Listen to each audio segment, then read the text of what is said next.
Hello दोस्तों, राधे राधे। कैसे हैं आप लोग? उम्मीद है आप सब अच्छे होंगे, मस्त होंगे और अपने अपने काम में व्यस्त होंगे। दोस्तों, तो भाषा योग वशिष्ठ का रचना काल है। भाषा योग वशिष्ठ का रचना काल जो है वो है दोस्तों 1730, 1750, 1741 या 1761। जल्दी से आंसर बताइए दोस्तों, फटाफट। आंसर है इसका 1741। आपको याद होगा शायद, और इसमें एक्सप्लेनेशन दे भी रखे हैं कि राम प्रसाद निरंजनी ये जो पटियाला दरबार में कथावाचक का काम किया करते थे, और वहाँ की जो महारानी थी देश कौर, उनको सुनाने के लिए उन्होंने इस ग्रंथ का प्रणयन किया था, यानी इस ग्रंथ की रचना करी थी। एक गद्य ग्रंथ है, ठीक है दोस्तों। निम्नलिखित में से किस रचना का रचनाकार फोर्ट विलियम कॉलेज से संबंध नहीं था? प्रेम सागर, रानी केतकी की कहानी, लालचंद्र का, या नासकेतु उपाख्यान?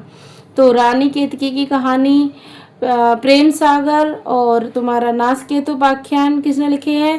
पहले आपको इनकी रचनाओं की जो रचनाएं हैं इनकी रचनाकार पता होना चाहिए, तभी आप ये आंसर निकाल पाओगे। तो रानी केतकी की कहानी के रचनाकार जो है वो है मुंशी इंसान अल्लाह खां, जो फोर्ट विलियम कॉलेज से संबंधित नहीं थे। तो इसका आंसर हो जाएगा सी ऑप्शन, ठीक है। जबकि जो हमारे क्या कहते हैं, प्रेम सागर लालचंद्र का जो है वो बिहारी सतसई की टीका रचना है, जो लल्लू लाल जी की है, ठीक है दोस्तों। प्रेम सागर और लालचंद्र का ये दोनों किसकी हैं? लल्लू लाल जी की, ठीक है। और नासकेतु उपाख्यान ये सदल मिश्र की रचना है। लल्लू लाल और सदल मिश्र दोनों ही फोर्ट विलियम कॉलेज से संबंधित थे दोस्तों, लेकिन मुंशी इंसान अल्लाह खां फोर्ट विलियम कॉलेज में से संबंधित नहीं थे, ठीक है दोस्तों। आई होप ये आंसर आपको क्लियर हो गया होगा। उर्दू को यामनी भाषा कहने का श्रेय किसको? देखो कितना अच्छा क्वेश्चन है। उर्दू को यामनी भाषा का है, उर्दू को यामनी भाषा कहने का श्रेय किसको है? सदल मिश्र को, इंशा अल्लाह खां को, लल्लू लाल को, या सदासुख लाल नियाज को? उर्दू को यामनी भाषा कहने का श्रेय है लल्लू लाल को। उर्दू को यामनी भाषा कहने का श्रेय लल्लू लाल को है। प्रेम सागर की रचना करते वक्त लल्लू लाल को प्रेम सागर की रचना करते वक्त इन्होंने यामनी भाषा छोड़ने का संकेत किया था। आगरा के निवासी गुजराती ब्राह्मण लल्लू लाल। अब देखो, अगर ये क्वेश्चन भी आ जाए कि लल्लू लाल कहाँ के निवासी थे, तो ये आगरा के निवासी थे और ये गुजराती ब्राह्मण थे।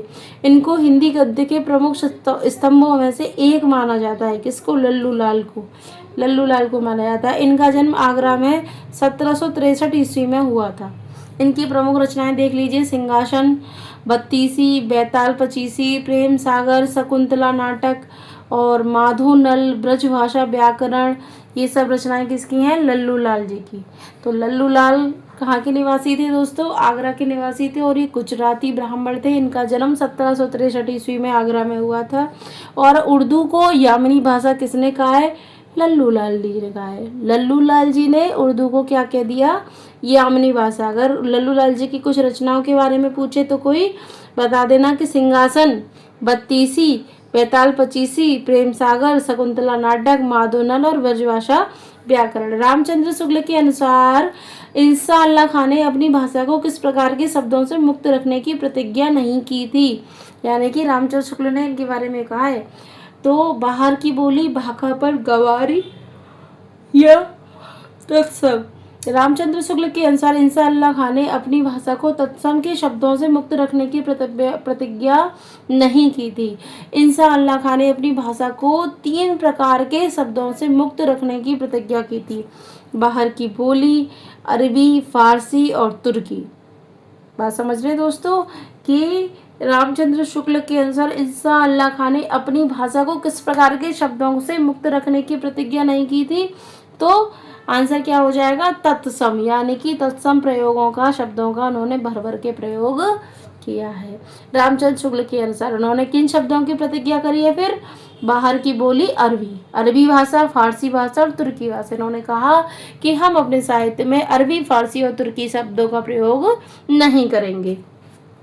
इंशा अल्लाह खां द्वारा कौन सी पुस्तक लिखी गई है दोस्तों? तो इंशा अल्लाह खां के द्वारा श्री कृष्ण चरित, नहुष या प्रेम सागर या रानी केतकी की कहानी? तो आंसर क्या हो जाएगा दोस्तों आपका? रानी केतकी की कहानी। कौन सा आंसर हो जाएगा? रानी केतकी की कहानी।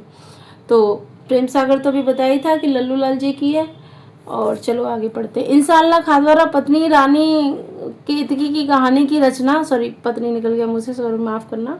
रानी केतकी की कहानी की रचना सन 1798 से 1803 ईस्वी के मध्य की गई। यानी कि रानी केतकी की कहानी है जो लिखी गई थी वो 1798 से लेकर 1803 ईस्वी के मध्य की गई। उदयभान चरित नाम से भी जाना जाता है। रानी केतकी की कहानी को किस नाम से भी जाना जाता है दोस्तों? उदयभान चरित से, और हम इसे उदयभान चरित के नाम से भी जानते हैं। यह हिंदी की पहली मौलिक लिखित गद्य कथा है, और हिंदी की पहली मौलिक गद्य कथा के बारे में पूछा जाए तो वो भी यही है। प्रेम सागर लल्लू लाल की रचना है, जबकि नहुष मैथिली शरण गुप्त की है। तो प्रेम सागर को लल्लू लाल जी ने लिखा है और नहुष को मैथिली शरण गुप्त जी ने लिखा है। रामचंद्र शुक्ल जी के अनुसार, एक सेकंड दोस्तों, रामचंद्र शुक्ल जी के अनुसार खड़ी बोली गद्य की पहली रचना कौन सी है? चंद छंद वर्णन की महिमा, गोरा बादल की कथा, भाषा योग वशिष्ठ या कुतुब शतक। रामचंद्र शुक्ल जी के अनुसार खड़ी बोली गद्य की पहली रचना कौन सी है? आचार्य रामचंद्र शुक्ल के अनुसार अकबर के समय में गंग कवि हुए, ठीक है, कौन हुए? गंग कवि, इनके द्वारा रचित है चंद छंद वर्णन की महिमा, और इसमें खड़ी बोली गद्य का प्रारंभ ये मानते हैं। कौन माने हैं? आरसी शुक्ल, रामचंद्र शुक्ल जी चंद छंद वर्णन की महिमा कवि गंग के द्वारा रचित इस रचना में गद्य का प्रारंभ, खड़ी बोली गद्य का प्रारंभ मानते हैं। और भाषा योग वशिष्ठ की बात करी जाए जो हमने हाल ही में पढ़ी, 1741 में इसका रचना हुई है रामप्रसाद निरंजनी के द्वारा दोस्तों। और भाषा योग वशिष्ठ इनकी पुस्तक है, और आचार्य शुक्ल ने इसे परमार्जित गद्य की प्रथम पुस्तक माना है, और निरंजनी को प्रथम गौड़ गद्य लेखक स्वीकार किया है। और देखिए, परमार्जित गद्य की प्रथम पुस्तक किसको माना है? भाषा योग वशिष्ठ को। किसने माना है? रामचंद्र शुक्ल जी ने। और निरंजनी को प्रथम गौड़ गद्य लेखक स्वीकार किया है। इतिहास तिमर नाशक ग्रंथ का रचयिता कौन है? इतिहास तिमर नाशक ग्रंथ का रचयिता राजा लक्ष्मण सिंह, बालकृष्ण भट्ट, राजा से प्रसाद सितारे हिंद या भारतेंदु हरिश्चंद्र। इतिहास तिमिर नाशक राजा से प्रसाद सितारे हिंद की महत्वपूर्ण रचना है, ठीक है दोस्तों। आंसर हो जाएगा बी।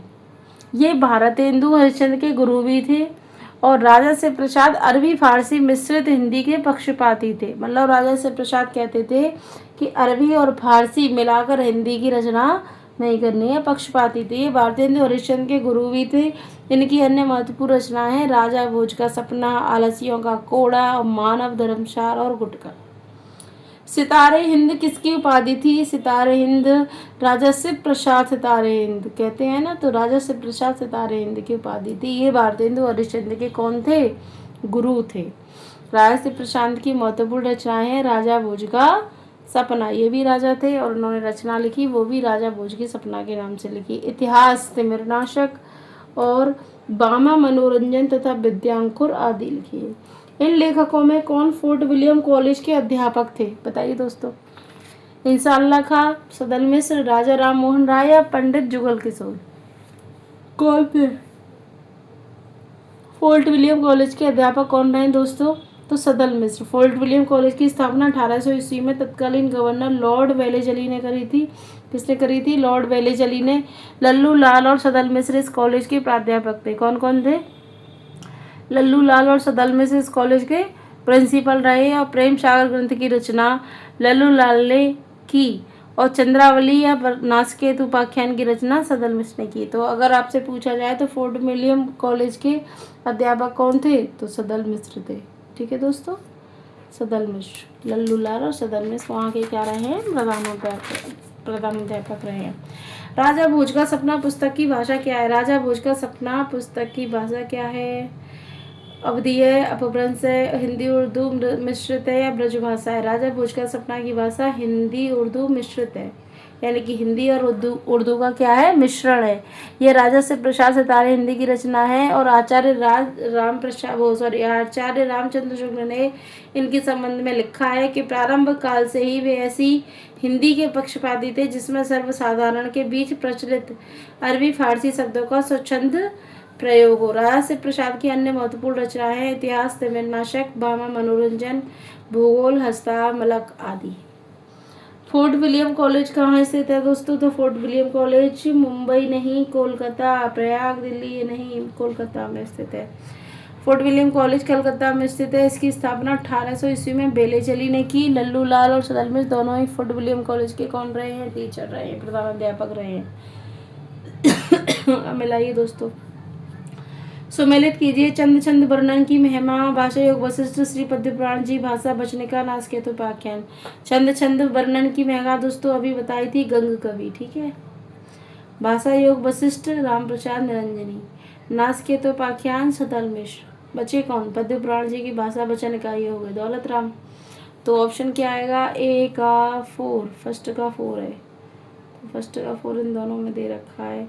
सेकंड का फर्स्ट, सेकंड का फर्स्ट, फर्स्ट का 4 और सेकंड का, फर्स्ट का 4 सेकंड का फर्स्ट, ये हो जाएगा आंसर, ठीक है।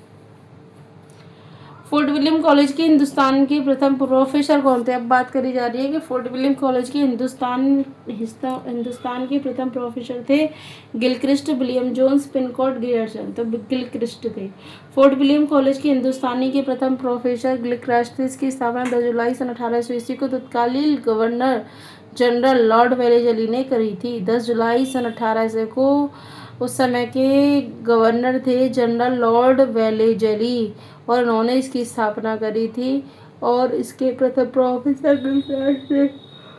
कुछ लोगों ने इस संस्थान को भारत के आधार पर भारत के लोगों को बांटने का खेल खेलने का अड्डा माना। फोर्ट विलियम कॉलेज में हिंदुस्तानी भाषा जॉन गिलक्रिस्ट के निर्देशन में सुचारू रूप से चला। तो दोस्तों उम्मीद है आपको ये वीडियो अच्छा लगा हो। आगे के क्वेश्चन आगे अगली वीडियो में करेंगे। तो इसी के साथ दोस्तों अगर आपको मेरा वीडियो अच्छा लगा हो, थोड़ा बहुत भी हेल्पफुल रहा हो, तो प्लीज़ कमेंट में ज़रूर बताइएगा। और दोस्तों अगर मुझे कुछ इम्प्रूवमेंट करने की ज़रूरत है तो अपने सुझाव भी मुझे दे सकते हैं। आपके सुझाव सादर आमंत्रित हैं दोस्तों। तो चलो मिलते हैं नेक्स्ट वीडियो में, तब तक के लिए राधे राधे।